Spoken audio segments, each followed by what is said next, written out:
All right, let's get started.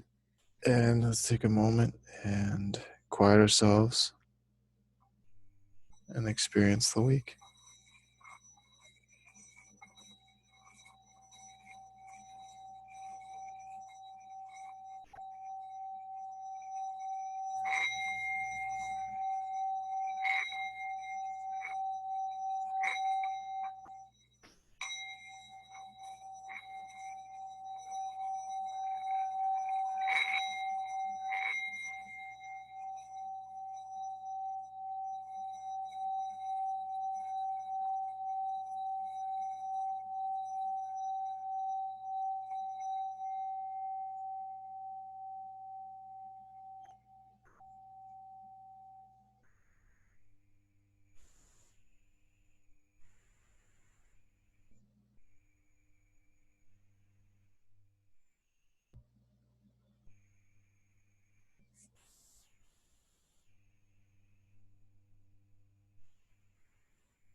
All right, just take a minute and come back to the room. And we'll start with check-ins. Ty, do you want to start or you want me to start? I can start. Go for it, man. Hi, I'm Ty. I'm checking in. Uh, Week's been good. Had a final on Tuesday, my one and only final, so that was really nice. I got to do the PBL conference again for states, but we did it like virtually, and we found out that we got first place, so that's pretty cool. Ooh, all right, I like that. Like into the screen. Yeah. So that's pretty cool. But to be honest, I'm really just glad that like school's finally subsiding and we can kind of get into summer, even with like quarantine still happening. But like just getting that like mental, it's summer. I'm pretty excited. Like I feel like I can now focus a lot more on like doing my own thing, like trying to like I'm actually gonna try and read and stuff and like Lord of the Rings. I want to read Lord of the Rings by like the summer. But besides that, everything's good and I can't complain. I'm in with that. He didn't claim space. Uh, Oh yeah, you're right. It's all right. It's been a long week. I'm Eric. I'm checking in. It's been 2 weeks since my last check-in. Um, right? Something like that. Yeah. We took a little break. Yeah. You know, I I have to be honest here. I'm in kind of like this. I'm in like this like weird mental state where like I am not like it's weird. It's hard to explain, but like I feel low all the time and I'm in a very dark place mentally. But in a weird sense, I've been thriving. So the way I'll describe it is I, I can be at very various points in my life very pessimistic. But for the backstory, you need to know that I'm from mushroom country. And if you know anything about mushrooms, mushrooms grow in very dark and damp places. So in a very weird and low, and they grow underneath wood and stuff. So in a very real sense, it's like they thrive in a very unique environment. And my mental state has been very unique, but I've been thriving because I'm just doing a lot of stuff, doing the best I can, but still staying positive mostly. And I'm in with that. All right. You're a mushroom. Hey man. I don't think I mean I like that. I never heard of that. I never heard anyone spin it that way before. So you know what? It is what it You gotta is. own who you are, right? Yeah, no, I completely agree. Anyway, oh, do you want to introduce? Are you introducing the topic, or do I have to? Well, I introduced the topic last week, I thought. All right. So So the topic this week well wait, do you have is. anything to claim space about? Oh yeah, I don't, Uh but do you? No, I don't. Oh. Oh, I have one. Oh, So okay, I there will you go. claim space. This is not the same red wall that I'm usually in front of. Uh, I am in a different location. I was banished to the basement because my brother is aggressively finishing an art project and he is screaming at the paper. And I didn't think that that would be good with the sound quality because, like, you hear him like, art is stupid. Then you hear like a snap, and it's like, oh, I guess that was the brush. Uh, so, so it's like it's not a good environment. So I'm down here, It happens. and I'll put my space back, man. Oh, I mean, got to be first in the state. That's kind of cool. Uh, Really, that's it. I don't know. This whole week's been pretty good, so I can't really, Yeah, it is what it is. yeah, So, I mean, I'm all good. I'm ready to get on the topic, yeah. No socks, no shoes. but I still get service. What?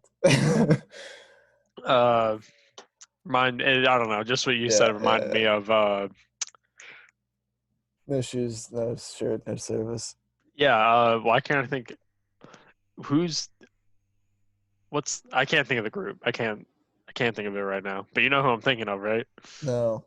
It's, the party rocking in the house tonight. The, Oh, Party Rock Antietam. It's like, uh, It's just LMFAO. Isn't that what they're called? yeah, something Right? like that. Right? Yeah, something like that. Okay. Uh, anyway, so the topic is just our testimonies. So, like, we've been focusing a lot on why we're doing what we're doing and kind of where BrewCrew was bred, and but it's also very important to know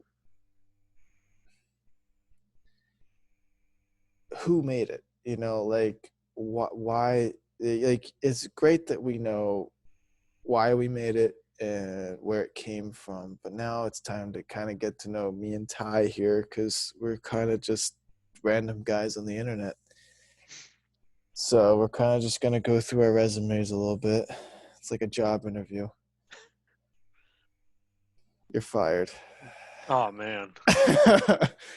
All right. Well, you know what? It happens. It It's happens. performance review time. Well, we only had this is our third episode. I know. Man, cutthroat world out here. It's entertainment business, man. I don't know what you want to talk about. Enter. Well, hey, it's all about entertaining people. I get it. I get it. Yeah, I have a big forehead. I'm thinking about renting out some ad space for Arby's. Anyway, do you want to get started? Or do you want me? Uh, you know what? I'll let you decide since you were leading this week. Am I? Well, Not really. you are. You're Don't really listen. lead anything. Shh! You're throwing them the magic away. Stop! Stop! So I guess I'll start because so when I came to BrewCrew, I was 19, about approximately. I was either 18 or 19. I really can't remember, to be quite honest.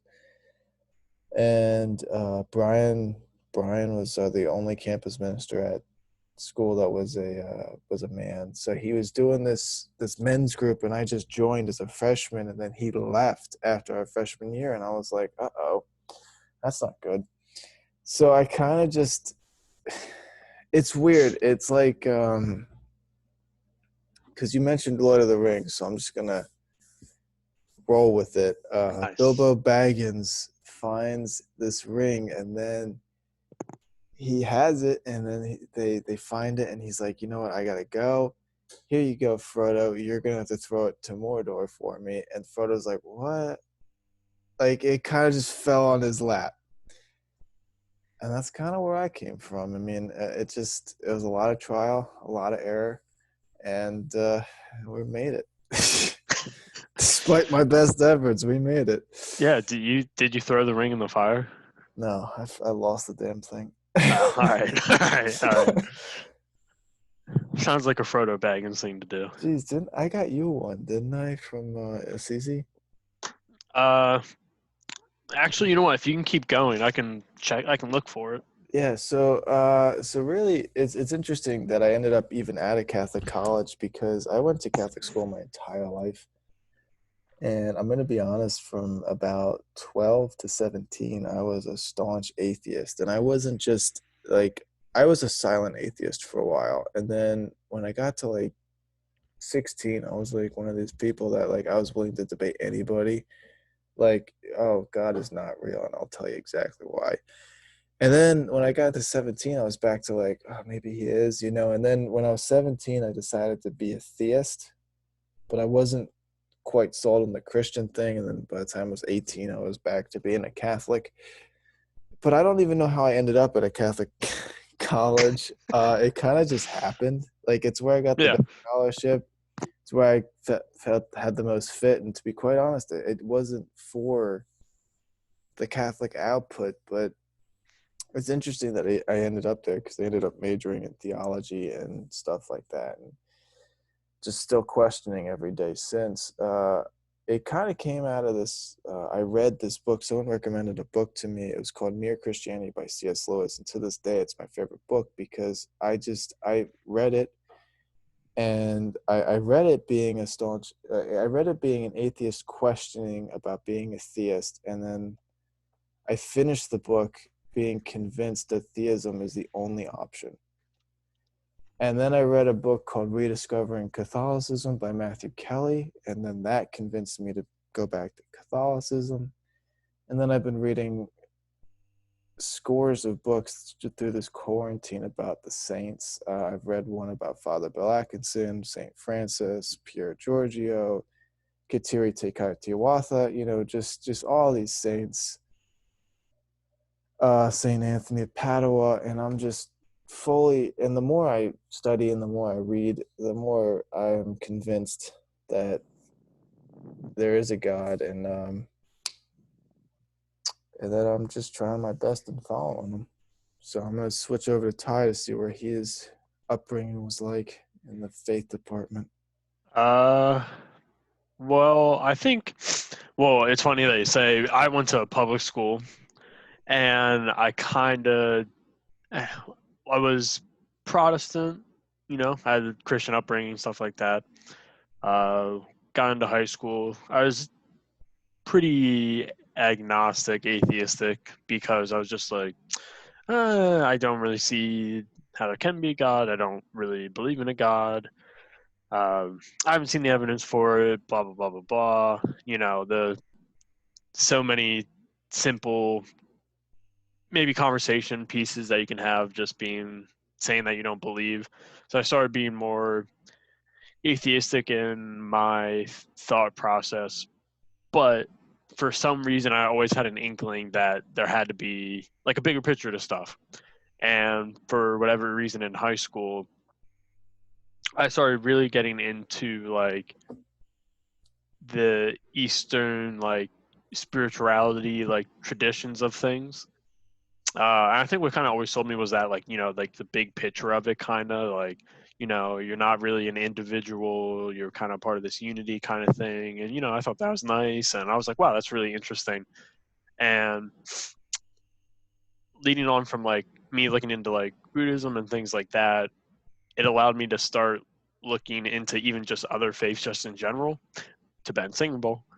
Like I looked, not that I was considering like becoming like Buddhist or Hindu or stuff like that, but it made me start really looking into other religions, spiritualities. So like I kind of got to look into like, oh, what do like kind of Hindus believe? Like how's their worship, or like what's the different type of Buddhism that's out there, Sikhism, uh, to even like Islam, to like Judaism, stuff like that. Like I really just started looking into all that different stuff because I was like, well, there has to be something that kind of just bear traps that you kind of get like a pull to, like a fish hook. Like you kind of get pulled into it, and you're like, wow, you know what? I really enjoy this thought process and things like that. Um, but it was. this conversation is really just a big, trying to think of the word, is a really big circle of me just trying to explain that my journey was kind of like a long process. Um, I started getting into more of the idea of like, you know what, I believe in a more monotheistic deity. Um, don't know if I really believe in like polytheism and things like that with multiple gods and goddesses and stuff. Like I was like, oh, I don't think that's it. Uh, and maybe I can talk about that at some point, maybe why I don't think that. But I was like, you know what, monotheist. I was like, that's the, I'm a monotheist. I like, one God just has to do everything. Like I was like, I don't really feel the multiple, blah blah blah. As I slowly got more into like my thought process and things like that, I really started watching a lot of, which I know it's not a good resource, so do it sparingly, like going on YouTube, like listening to like maybe people talk about their own faith journey, uh, their reasons for their theology and stuff like that. And I started really looking into like the other Abrahamic faiths, being like Judaism and Islam, and even some forms of Christianity, like I'll say other Protestant faiths and like Catholicism. And I was like, man, like I kind of enjoy, like I was like, maybe Jesus isn't the Son of God and stuff like that. How can a man become God, die, because then God dies? And it's questions that I had, and I didn't know how to ask those questions or get the answers from. So I was like, maybe these other faith traditions are more accurate. So like I started looking more into like Judaism and like started seeing like, oh, what are different types of uh, Jewish branches, sects, from like modern Yeah. Orthodox, to the very traditional Hasidic, to Mhm. the Chabad. Chabad, is that Chabad? Well, it's like a different group within Judaism. But besides that, I was like, oh, you know what? This is pretty interesting. And I think maybe I'll start doing this. But for whatever reason, when I try and look into these other like faiths and spiritual groups, in the back of my head, I always had this like inkling in my back. Like I was like, there's something, like Jesus is more than I think it is. For whatever reason, I can't explain it. I don't know if it's just in the inner mechanisms of my mind, but for whatever reason, I always, when I'm looking at other faiths, I always had this inkling, like, don't forget about Jesus. Like, don't don't forget about him. He serves a bigger role than you think. Like, I always just had that inkling, and which I'm thankful that I had that inkling, that I started exploring. Like, I was like, you know what? Let's get back to the Christian roots. And a reason why I chose Alvernia was because of it partially being a Catholic university. And I was hoping maybe like, oh, it would kind of help maybe ground me spiritually, in a sense of being like, let's actually try and learn more and tackle ideas and stuff like that. And I think maybe during the summer going into college and stuff like that, I believe I started kind of watching more like YouTube videos about like the Christian faith and stuff like that. And I started learning more about Eastern Orthodoxy. And man, I'm not even sure what, maybe the first video that I saw something like that, but I was like, wow, that's profoundly different from what I'm used to, like being in Eastern tradition. And so I started getting more and more interested as I was watching videos and reading more up about it. And at first I was like, well, maybe I'll go to like Eastern Catholic service. Maybe it'll kind of be the same thing. And I started going a couple times, and I was like, like I didn't get that like inner feeling, Yeah. and which a lot of people are like, oh man, God's not real. I don't have this feeling, you Yeah. know. And I was like, maybe the church isn't for me, or maybe there's something I'm not doing right. And I found like a little mission parish of the Eastern Orthodox Church, Greek Orthodox. And I remember when I first kind of went in there, like it's a small parish, and everyone knows everyone there. It's a family kind of connection. And to be honest, I had that like I had that feeling. Not sure what it was. Don't know if it was the Holy Spirit. Don't know if it was because I had butterflies in my stomach. But like I noticed a change in there than I ever did at any other services that I got to experience or witness and read about and stuff. So I'm now going through the whole journey with Eastern Orthodox. I'm a catechumen right now, and probably will still be for a while until quarantine Oh yeah. Well, subsides. I can't do anything about that, right? Exactly. But you know what? It's fine. It's all about the journey. Yeah. Sorry for that long-winded.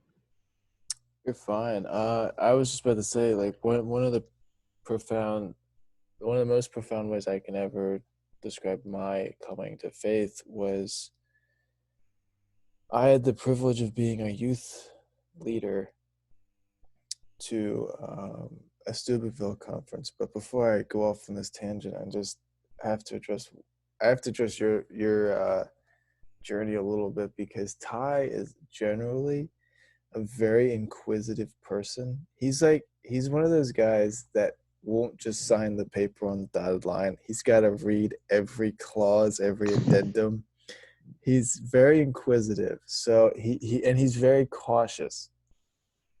He's gotta know exactly what he's getting himself into before he steps in. So the fact that his journey is long is just again a symbol of his character, of who he is, and taking it step by step, taking it day by day, and like, all right, I'm gonna look at this one for a while. Not for me. Move on. He's very systematic, you know. Do you mind if I like piggyback off Yeah, that? go for Or, it. well, I think, and and you even come when you were talking about your journey and being atheist to theist, because when you acknowledge, not even deciding being a Christian, but deciding that there is a supreme being, a higher being than ourselves, um, there's consequences to kind of what decisions we make, regardless of what decisions we make, the good or the bad, like that, adds up at some point in our lives. And I kind of think like that's why I took so long to slowly move forward, just because, how do you know what's the the true faith and stuff like that? And it kind of took Yeah, me so long to get to that. Am I there completely? A little bit, but not like fully as I want. And that's in scripture talking about faith being a mustard seed. yeah. So I think it's from Rudy, but the one quote I always think of, as I know it's connected to Notre Dame, so I want to say it's from Rudy, but I'm not sure if it is or not. But anyway, that doesn't matter. Go for it. Is there's a quote where it says, "In all my years of studying theology, I've realized two things: there is a God, and I'm not him."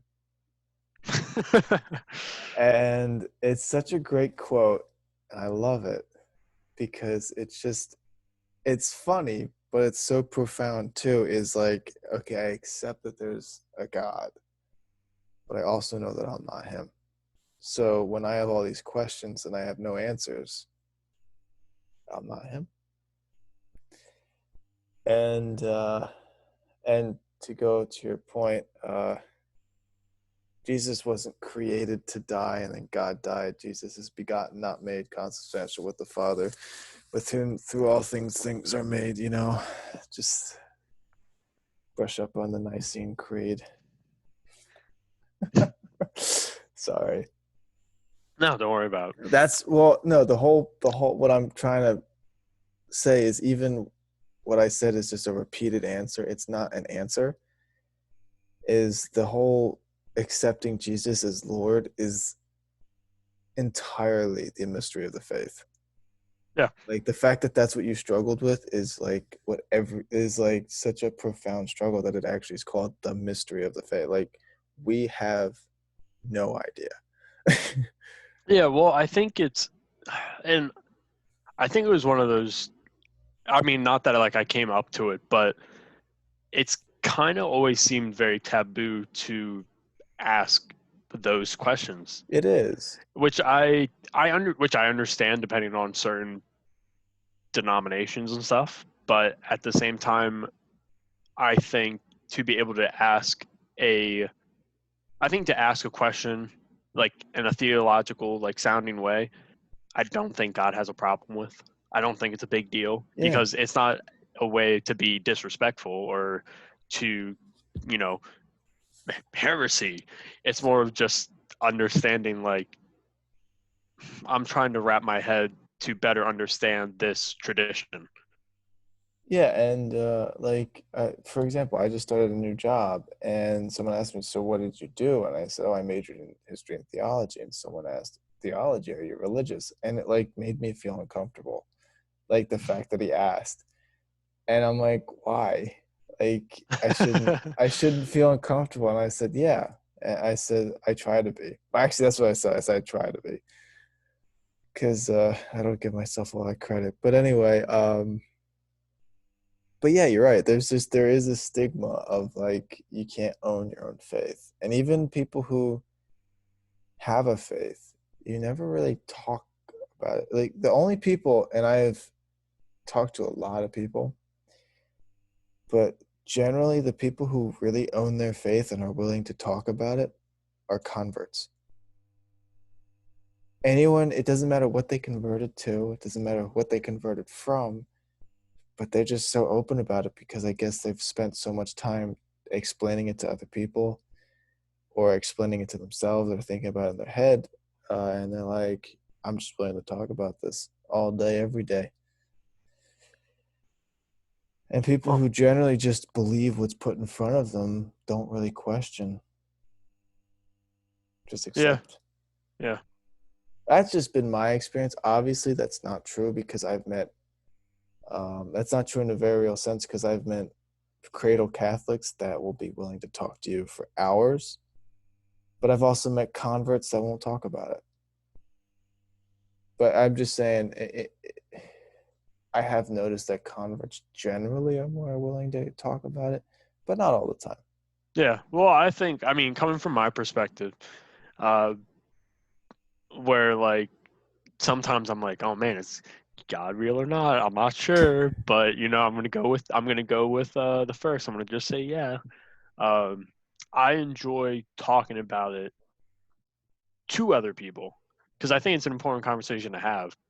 Um, to just be like, I'm atheist, man, or you just don't want to talk about it at all. I think it's because it makes people uncomfortable because I think it's level of vulnerability.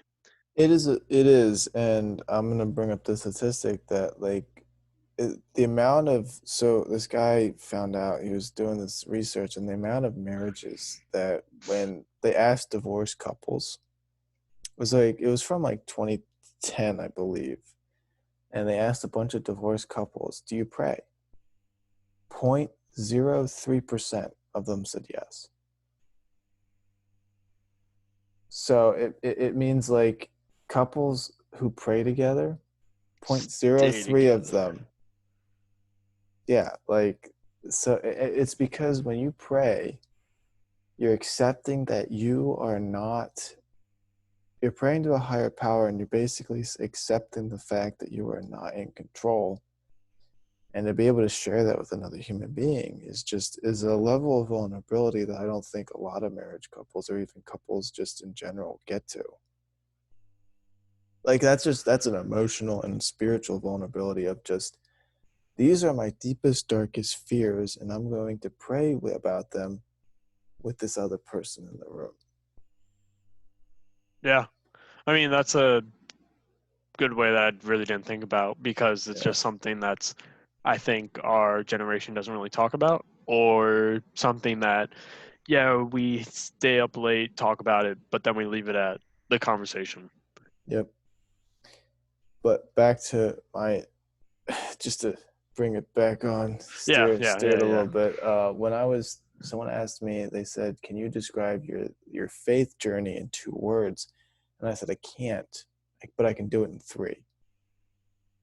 And they said, okay, that's good enough. And I said, it happened in unicorns. And they're like, okay, we're going to need a further explanation from that one. And I said, my faith in God happened. That's the best way I can describe it. It happened. Did I want it to happen? I don't know. Not really. But it happened. He got me. It was over the course of just a lot of pain. Like literally my profound faith and my acceptance and my journey of just, I tell my go-to advice to everybody is life is equally the greatest and the worst thing to happen to you, and you got to take every moment with stride, and you got to take the great ones and say thank you, and take the bad ones and say, you know what, tomorrow will be better, because the greatest thing that ever happened to you happened when you're alive. The worst thing that ever happened to you happened when you were alive, and you know what, God was there for both. uh Yeah, I he's, mean, it's a good way of thinking about it. and it's just, life is just made up of moments, and there's no like the moment. There's no moment where the heavens part and the angels sing and then you're like, yes, I am a Christian. No, that doesn't happen. At least it didn't. At least of all, it didn't happen to me. And it was a lot of just building blocks, and just each day, just day by day. And it's like I made the choice to be Christian without emotionally feeling anything. It was just a rational choice. And, feelings come and go, but the choice stays the same. The regimen stays the same. The prayer stays the same, but the feelings come and go. And faith is not a feeling. Faith is not, it's like I often tell people, love, like when you feel like warm and fuzzy with somebody and you're like, oh, I love them. I'm like, no, you don't. That's, I read this book called The Four Loves by C.S. Lewis, and he classified that as affection. That's just feeling warm. That's just being attracted to somebody. It's affection. That's the emotional side of being happy. That's not love. That's, love is a choice that you continue to love somebody despite anything that they throw at you. And when I chose to love God, I had my major canceled. I had my school be terrible. I had, relationships fall apart. I've had daggers just in my heart everywhere to go. And the choice to remain or to love God stayed constant. And I can honestly point to moments of my life where I was in the darkness the most, and it's where my prayer life went down, where I decided I didn't love God anymore. And that's the troughs, and then the valley, and then when you go to the peaks, that's when it's like it's not like, I'm just going to let the good vibes go. And it's like, if you keep up with it, the good vibes follow. The good vibes follow faith, not the other way around. Yeah. You don't, yeah, you don't get good feeling and then go, I'm going to be a Christian now. You got to do the work, and then you get the emotional side of it. And that's just always been my experience. And then the unicorns part. So that's what I mean by it just happened. Like it just happened to me. Like I said, BrewCrew literally fell into my lap. And Yeah. I didn't ask for this. I love it. It's my life, and I love it. Like, and then my fiance asked me out. Like it fell into my lap. I spent so many years chasing after each girl and then just not working out, to when she just asked me out, and I was like, oh, what? Like it just happened, and she's turned out to be one of the greatest things that ever happened to me. And same with my faith. But in the very real sense is like, it's not like it's the second I agreed to it, second I agreed to my relationship with her, the second I agreed to my relationship with God, it's not like everything was gumdrops and roses. Yeah. There's a lot of pain, there's a lot of daggers that came from both of them. That's some That, prosperity gospel stuff. yeah, and that's just the fact that God loves you. And the one thing that I will always take away is, I can't remember who said it first to me, but someone said that God loves you. There's nothing you can do on this planet to make God love you more than how he loves you right now, period. There's nothing you can do. You could sell all your clothes to the poor. He loves you just the same. There's nothing you can do to lose it, and there's nothing you can do to gain it more.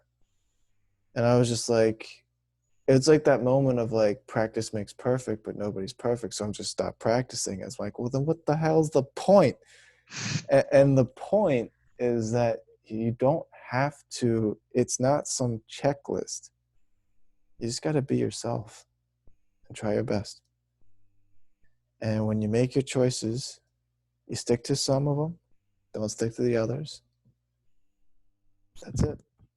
And then the unicorns has shown up so many times in my faith life. Like it's just so freaking weird that like every time I see a unicorn, it's like, like it's like, dude, come on. I get it. Right. And I've accepted it as my spirit animal that I'm just strange. Dude. Dude, I mean, it's fine. It happens. Well, I think, like talking about testimonials and stuff, I think a thing that you said that kind of, I think, makes us very similar is we're both very logical in our thinking Yeah. about it. Um, and we've had experiences where we could have had emotional highs really Mm-hmm. take us out of the woodwork and really be like, yes, this is me, this is who I am, and I'm gonna sign all the dotted lines, like you said earlier. Uh, Get that but car loan. yeah, but we didn't. We didn't. Yeah. Yeah, I I thought I really, had it at one point. I thought I had this like profound, oh my goodness, like this warmness in my chest. I'm gonna be a priest. I was at a mass, and my heart just like was so full. Turns out I had heartburn, indigestion. So that's what I mean. Like that's my faith life. Like it just happened. yeah. Well, I always come from the perspective of I almost need to convince myself every day. Yeah, it's a daily commitment. I every morning I say the prayer of St. Francis, and I end it with, God help me be Catholic today. Because you're not signing a 20-year lease, you're signing a 1-day lease on your faith. That's it. And if you don't stick up with it, if you don't keep up with the payments every day, you No, ain't being you ain't being a Catholic no more. it's it's very much it's like you working out every day. You have to work Yeah, out every day. And that's something that during quarantine I recognized the hard truth of spiritual life that it tanks. Mine has yeah. easily tanked because of quarantine. And I You, accept that, but I know at the same time like you got to start somewhere doing something. I do that too. I say that to people when they say like, "Oh, I haven't prayed in a while." I'm like, "Oh, your faith is getting a little flabby." Yeah, well, it's true. I honestly Yeah, think like it's because I'm a very when it comes to our faith and stuff like that, I'll easily admit that my struggle is my lazy. oh, I'm lazy with it. sloth.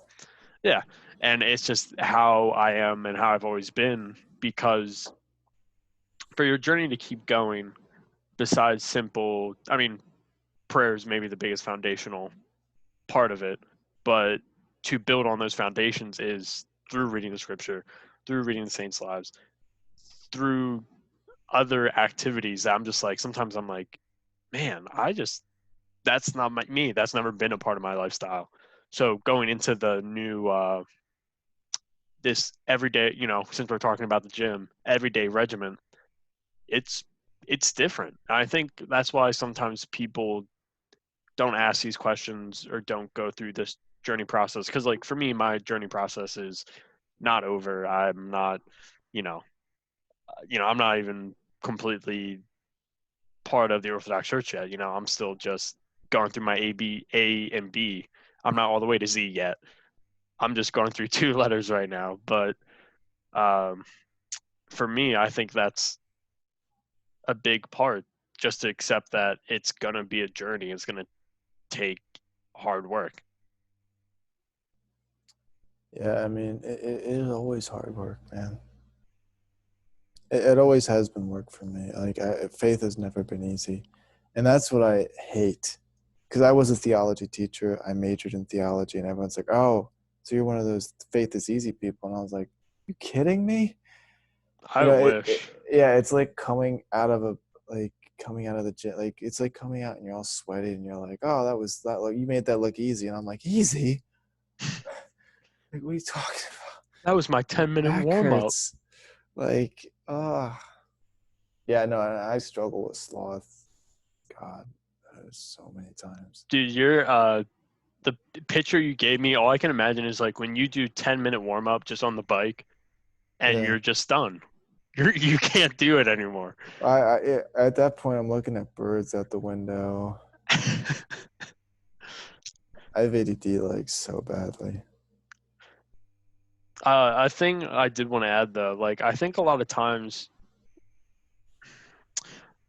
what maybe adds to people's faith is that emotional side too much. I think that's relied Yeah, on way too much because there's definitely aspects I know that I got to have that like I get to know God moments in a way because for me very much I'm like connected with people. Like I enjoy my friends and my family and I enjoy being with other people and stuff, and I got to have experiences where I got to be like, wow, we as human beings are way more deep and insightful than if we're just a bunch of stardust and whatnot and things like that.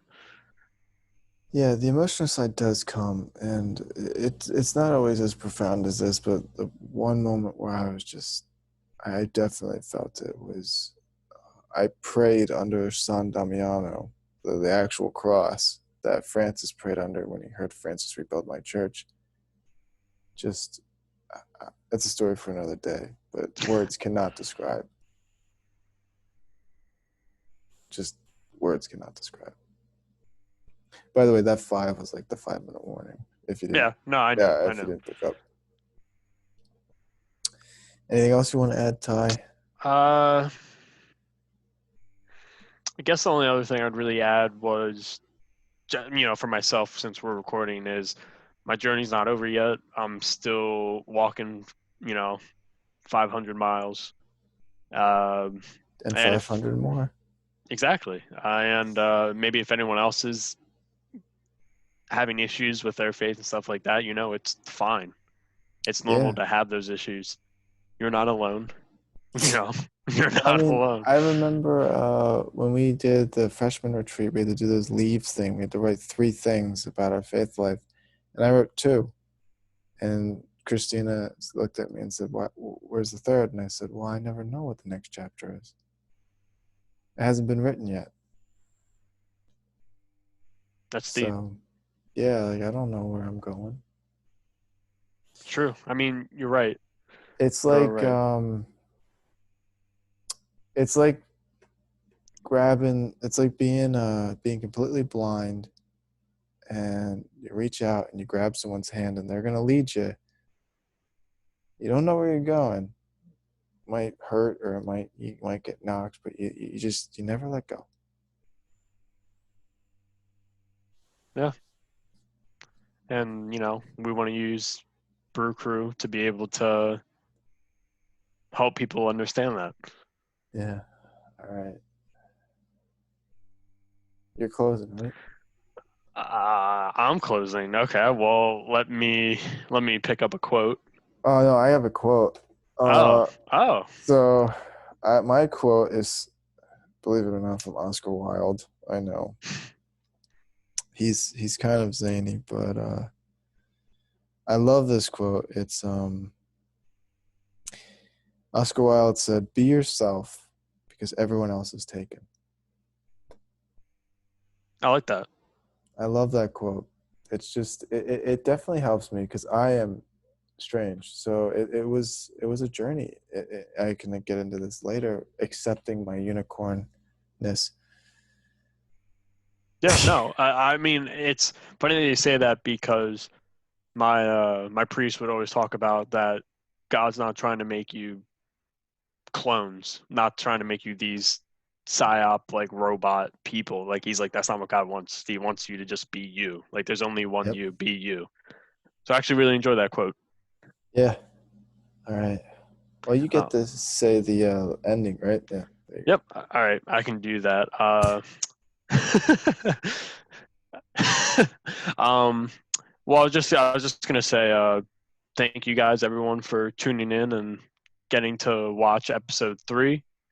Sorry that it took a little bit. We were just busy with finals and work, but hopefully we can Closing get on a back house. to. True, true. Congrats, by the way.